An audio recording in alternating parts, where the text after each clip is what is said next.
Gravitational potential है क्या, सही है।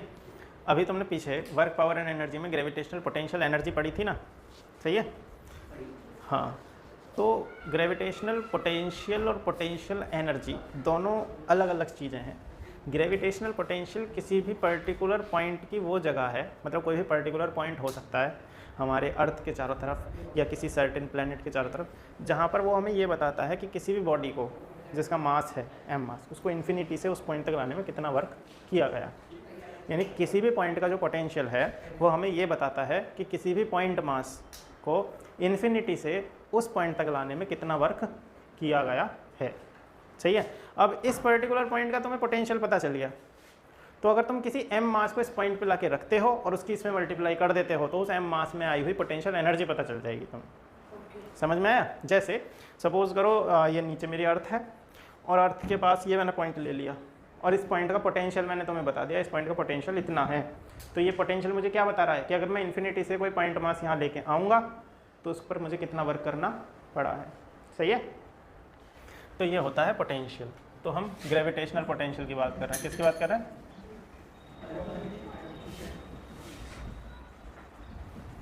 Gravitational potential. तो ये क्या है? The amount of work done, amount of work done to bring a unit mass from infinity to a point P is known as the potential of the point P। Clear है?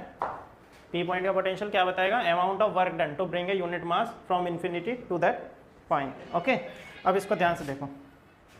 Suppose करो ये मेरी अर्थ है, ये क्या है?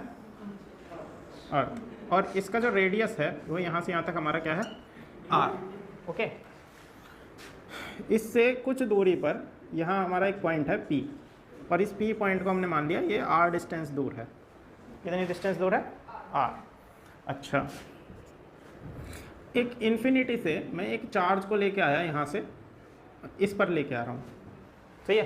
तो मुझे यहाँ से लेके यहाँ तक वर्क करना पड़ेगा। अब देखो, क्योंकि वर्क डन में फोर्स इनटू डिस्प्लेसमेंट होता है, तो जो वर्क हम बात कर रहे हैं ये वर्क होता है अगेंस्ट द ग्रेविटी। किसके अगेंस्ट हो रहा है? ग्रेविटी के अगेंस्ट। और ग्रेविटी के अगेंस्ट कैसे? जैसे मान के चलो ग्रेविटी मुझे बाहर अंदर की तरफ खींच रही है, तो मैं ऐसे आ रहा हूँ तो मेरे पास मुझे वर्क करना पड़ रहा है। अगर मैं इसके साथ साथ ऐसे चल रहा हूँ तो मुझे कोई वर्क करना नहीं पड़ रहा। तो हम जब लेके आ रहे हैं इसको, तो हमने कहा सपोज करो ये P पॉइंट तक लेके आ रहे हैं, तो हमें नहीं पता भाई इन्फिनिटी से यहाँ तक कितनी दूर है, या पता है? हमें नहीं पता। तो हमने कहा कि ऐसा मान लेते हैं बीच में एक पॉइंट मान लेते हैं A। क्या मान लेते हैं? A। और हमने कहा A से B एक बहुत स्मॉल डिस्प्लेसमेंट देते हैं dx। A से ये B पॉइंट तक सबसे पहले, क्योंकि हमें पता नहीं है इन्फिनिटी से P तक कितना है, तो हम क्या करते हैं, जब हमें ना पता हो, डिस्टेंस बहुत बड़ी हो, तो क्या करते हैं, डिफरेंशिएट कर लेते हैं ना। तो हमने इस दूरी को मैं एक छोटा सा पॉइंट लिया AB, जो स्मॉल डिस्प्लेसमेंट था कितना? dx, सही है। हमने कहा हम इसे m मास की बॉडी को यहाँ से B पॉइंट पर डिस्प्लेस कर रहे हैं, तो ये इतनी दूरी इतनी छोटी है कि हम यहाँ से यहाँ तक x ही मान सकते हैं। कितना मान सकते हैं? x। अच्छा, तो हमारे अर्थ का मास कितना है? Capital M। वो जो मास हम लेकर वो कितना है? स्मॉल m, सही है। तो हमने कहा if mass that we bring from infinity is m, सही है। तो सबसे पहले ये देखो, हम यहाँ से देखो, सुनो, इस स्मॉल डिस्प्लेसमेंट को करने में सबसे पहले हम वर्क निकालेंगे। वो वर्क कैसा होगा? स्मॉल होगा। तो सबसे पहले कहेंगे वर्क डन क्या होता है? Force into displacement. तो सबसे पहले देखते हैं कि अर्थ और इसके बीच में फोर्स कितना काम कर रहा है। अच्छा, और इसमें एक चीज़ और याद रखना, इसको हम लेके तो आ रहे हैं, bring the unit mass from infinity to a point P, सही है। और ये जो लेके आ रहे हैं, ये कैसे लेके आ रहे हैं? Without acceleration. कैसे लेके आ रहे हैं? एक्सेलरेशन। विदाउट एक्सेलरेशन का मतलब है हर पॉइंट पे नेट फोर्स कैसा होना चाहिए? जीरो। यानी अर्थ अपनी तरफ खींच रही है तो हमें उतना ही अपोजिट लगाना पड़ेगा, यानी जीरो एक्सेलरेशन के साथ आना है, ठीक है। तो सबसे पहले देखो, जब यहाँ x डिस्टेंस दूर या m मास रखा है तो इन दोनों के बीच में कितना फोर्स काम कर रहा होगा? तो हमने कहा force between earth and mass m at point A. तो फोर्स लग रहा है F is equal to G M small m upon X square, इतना ही लगेगा, दो मास के बीच में इतना ही फोर्स लगता है। अब इतना फोर्स हमने कहा, इसको अगर हम dx स्मॉल डिस्प्लेसमेंट दें तो स्मॉल वर्क डन कितना होगा, तो small work done to displace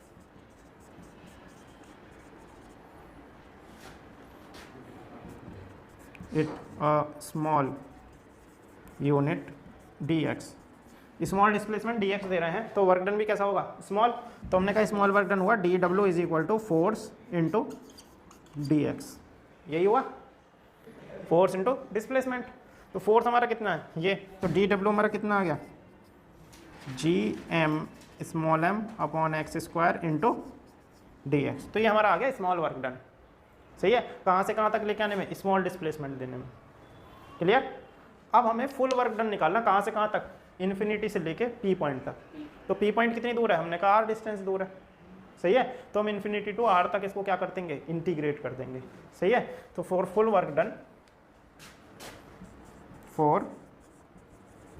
work done to bring it from infinity to R कितना हो जाएगा, W इज इक्वल टू, इसको इंटीग्रेट कर दो इन्फिनिटी से लेके आर तक, तो क्या हो जाएगा G M small m upon X square into D X. तो देखो जी एम तो कांस्टेंट है, जी एम क्या है, कांस्टेंट, तो ये हमारा आ जाएगा कांस्टेंट। तो G M small m upon नहीं है, integration infinity to R 1 upon X square into D X. ठीक है, अब इसको इंटीग्रेट करने के एक्स की पावर -2 हो जाएगा, एक्स की पावर कितना हो जाएगा -2। तो इसको जब हम करेंगे तो ये हो जाएगा जी एम एम, और एक्स की पावर -2 हो जाएगा, तो इंटीग्रेशन क्या होता है, एक्स की पावर n+1 अपॉन n+1, तो ये हो जाएगा एक्स की पावर -2 + 1 अपॉन -2 + 1, कहाँ से कहाँ तक, इन्फिनिटी से लेके आर तक। तो ये हो जाएगा एक्स की पावर -1 अपॉन -1, तो -1 एक्स की पावर जो है नीचे ले जाएंगे तो फिर कैसे हो जाएगा, प्लस में। तो ये हो जाएगा W is equal to G M small m G M upon 1 -1 upon X, और कहाँ से कहाँ तक, इन्फिनिटी से लेके आर तक। ये माइनस आ जाएगा बाहर और लिमिट लगाएंगे तो ये हो जाएगा -gm W is equal to -gmm 1 upon R -1 upon infinity. ये क्या करा, लिमिट रख दी। अब 1 अपॉन इन्फिनिटी क्या है, 0, 1 अपॉन इन्फिनिटी क्या है, 0। छवि लाइट जला दियो। तो W इज इक्वल टू हमारा कितना आ गया, W इज इक्वल टू आ गया हमारा -gm small m upon R. ठीक है, ये 0 हो गया। अब ध्यान से देखो, हम यूनिट मास लेके आ रहे हैं, तो m हमारा कितना हो गया, as we bring unit mass, तो हमारा m कितना हो गया, 1 स्मॉल m। तो हमारा जो पोटेंशियल है, सॉरी एनर्जी नहीं, ओनली क्या है, पोटेंशियल। तो लिखेंगे potential at point P। So potential at point P, U is equal to हो जाएगा -gm अपॉन r। ठीक है, gm अपॉन r, ये है हमारा पोटेंशियल P पॉइंट का। और अगर हम इसे सरफेस पे लेके आए तो r की जगह क्या आ जाएगा, radius of earth.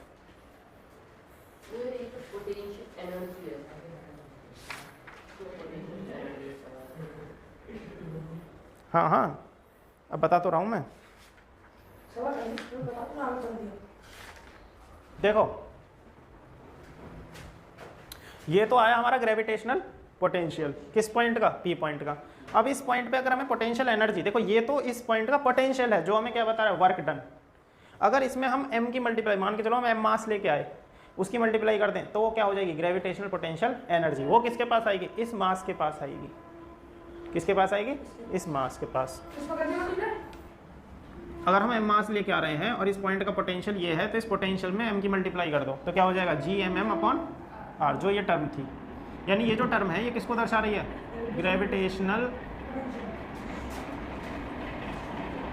Potential energy को। समझ में आया? ग्रेविटेशनल पोटेंशियल एनर्जी, ठीक है। ये लिख लिया, ये मिटा दूं। देखो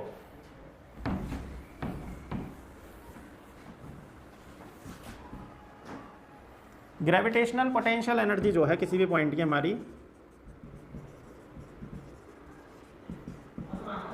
वो क्या है?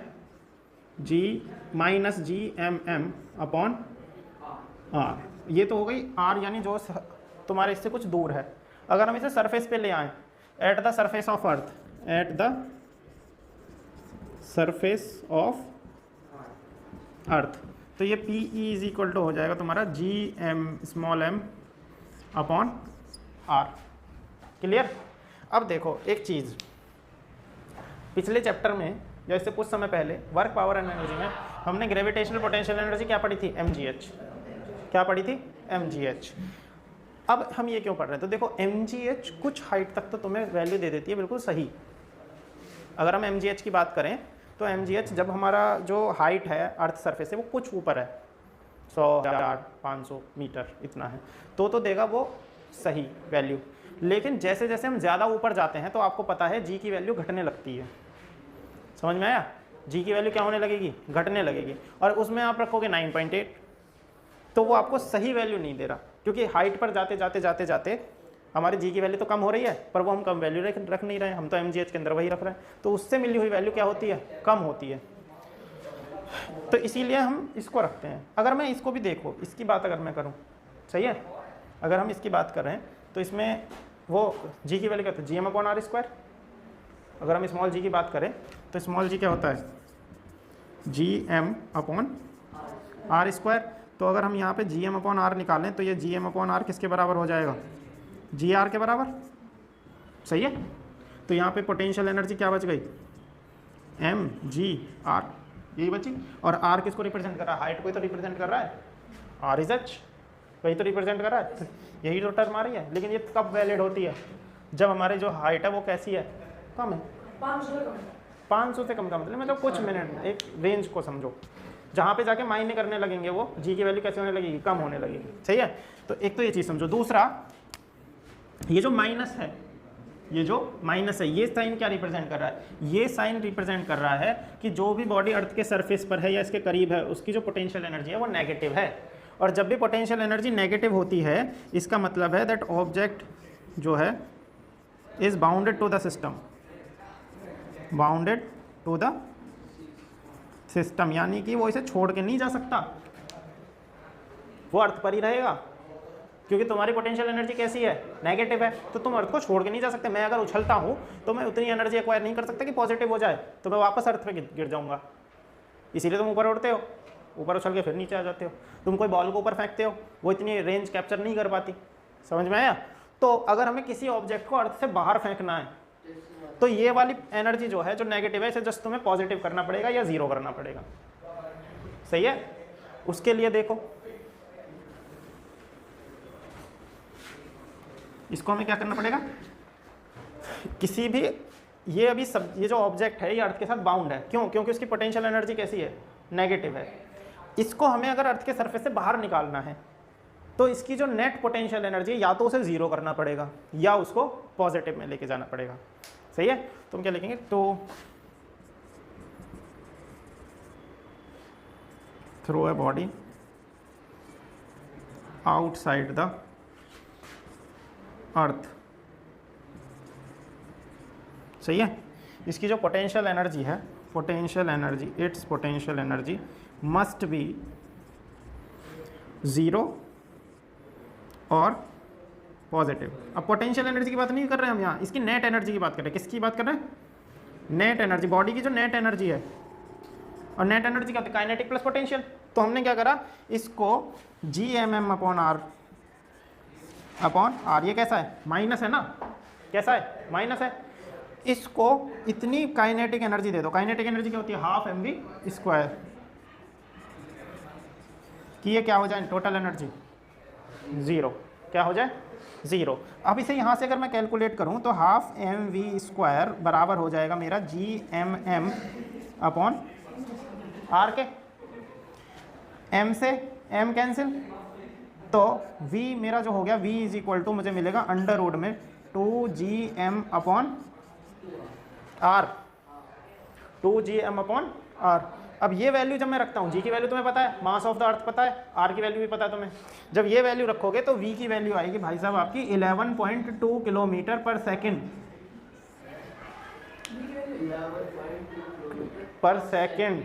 अगर किसी बॉडी को तुम इतनी स्पीड से थ्रो कर सकते हो तो वो दोबारा अर्थ पे लौट के आएगी नहीं, स्पेस में चली जाएगी, छोड़ देगी अर्थ के सरफेस को। क्यों? क्योंकि उसकी नेट पोटेंशियल एनर्जी अब कैसी हो चुकी है, 0।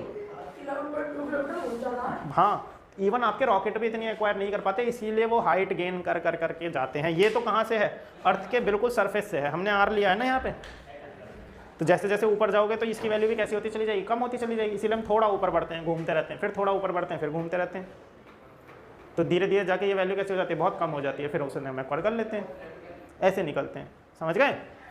इसको बोलते हैं एस्केप स्पीड। क्या बोलते हैं? Escape speed.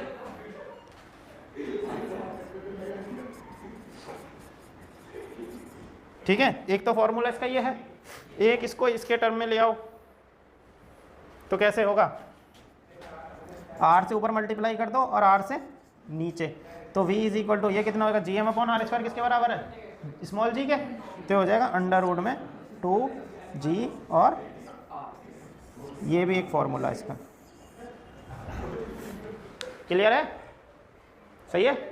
तो ये था आपका एस्केप स्पीड। सही है? यहीं से एक ब्लैक होल का भी कॉन्सेप्ट समझ में आता है। ब्लैक होल का क्या कॉन्सेप्ट है, देखो हमने पता है कि हमारी escape speed V is equal to depend करती है अंडर रूट में 2GM अपॉन R पर। सही है? ब्लैक होल वो चीज़ है जब कोई स्टार है ना, बड़ा स्टार, वो कोलैप्स करता है तो वो श्रिंक होकर एक पॉइंट पे आ जाता है बिल्कुल, यानी उसका मास कम नहीं हो रहा, उसकी डेंसिटी बहुत ज़्यादा बढ़ गई। यानी ये जितना मास पहले इतनी रेडियस में था, अब इतना मास बस इतनी सी रेडियस में है। अब इसका मास तो वही है लेकिन रेडियस क्या हो गई, बहुत कम। अब रेडियस अगर हमारी बहुत कम हो गई तो वेलोसिटी बहुत ज़्यादा बढ़ जाएगी, इतनी ज़्यादा बढ़ जाएगी, उसकी वैल्यू इतनी ज़्यादा हो जाती है कि इवन लाइट भी उसको एस्केप नहीं कर पाती। लाइट की स्पीड कितने, 3 लाख किलोमीटर पर सेकंड, उसके लिए एस्केप स्पीड की वैल्यू 3 लाख से भी ज़्यादा हो जाती है। तो इवन लाइट भी वापस बैंड हो जाती है उस पर। इसी को क्या बोलते हैं, ब्लैक होल बोलते हैं। समझ में? तो ये ब्लैक होल का कॉन्सेप्ट है। क्लियर? ठीक।